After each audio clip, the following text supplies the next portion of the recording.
everyone. My name is Richard Adams, and I am responding to my class post for higher education administration. The first question is, in your opinion, why is it important to understand the classification systems in higher education and the differences between institutional types? The first reason why I feel that this is important is because students seeking higher education need to know what types of institutions they're applying for so they know what degrees are offered, the educational level of the various institutions. So, whether the institution offers associate's degrees, bachelor's degrees, master's, doctoral certifications, and then it's also could be based off of their professional aspirations. So, for example, a student seeking to be certified in a particular trade will be looking for, let's say, a technical school as opposed to a four-year research institution. And then also, students, faculty, and staff may want to know whether the school is a public or a private institution. And then when we talk about private institutions, we talk about for profit or not for profit. And then for students, this may give them a better scope of what resources are available, like, for example, scholarships through the school and what resources they can use to assist with the cost of school. For faculty, something that is an ongoing conversation is tenure. Achieving tenure may be different at a public institution versus out of a private institution. And then for staff, when it comes down to certain tasks such as writing policies for different processes, the process is different. At a public institution, may have to go through certain channels for approval versus that of a private institution, which may be simpler because private institutions have more autonomy when it comes to policy writing.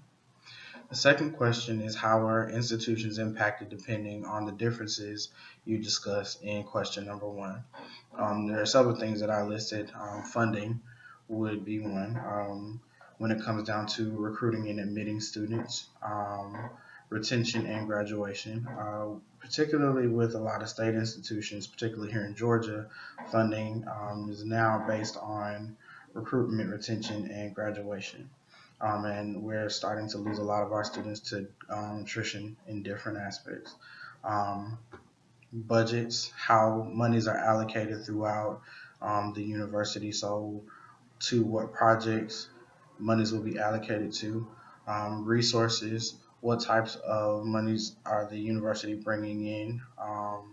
The quality of education is also impacted.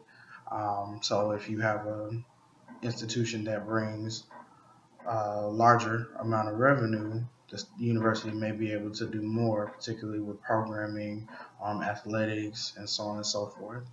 The direction of the institution, and so what I mean by that is the institution ran by state officials, or is it ran by a board of trustees? So is it public versus private?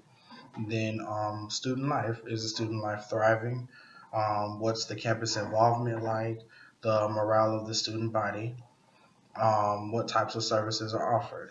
Some universities, of course, are not residential campuses, some are, and this is both public and private. So, services such as that. And then student populations, when we get down to the conversation of classroom sizes, some larger institutions have classroom sizes of, 100 to 300 students. Some have smaller classrooms where it's, anywhere from 35 to 50 students. But this also impacts the learning styles of the students who are attending. And then the last question is, Eckel and King mentioned three philosophical tenets of higher education. Describe how each of these are important in defining higher education, American higher education, and how they impact the landscape of higher education today.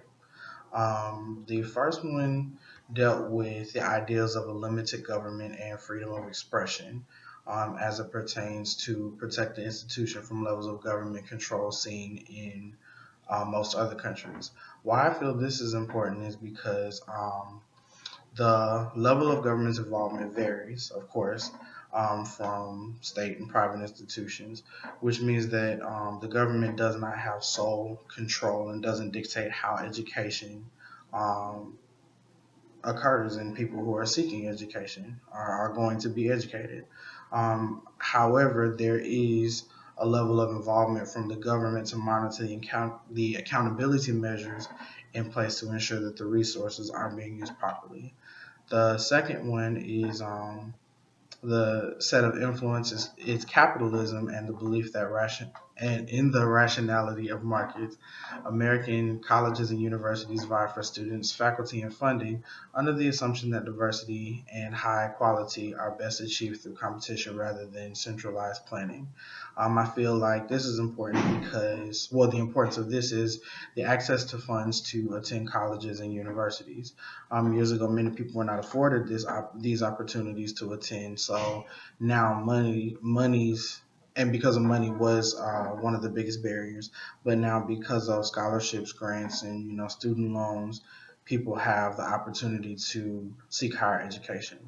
And then the last one, the final major philosophical influence on American higher education is a widespread commitment to equal opportunity and social mobility. Higher education was an elite activity for much of history, excluding individuals based on gender, religion, race, ethnicity, and social class. And why I feel or what the importance of this was to me was everyone now has access to higher education, and seeking admission is an equal playing field. Furthermore, the institutions are seeking diversity amongst their campuses because it enriches the learning environment. This also enhances opportunities for families to elevate in social class because of the exposure to education and knowledge, which promotes growth and development.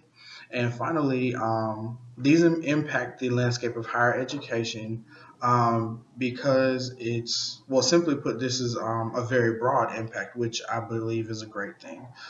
There's no one system that controls all of education, and I'm referring to governmental system, and anyone can seek higher education. So this means more education for more people, which does mean more competition, but I believe this is a healthy form of competition. And overall, I believe this impacts our society in the most positive way, which is growth. So thank you so much.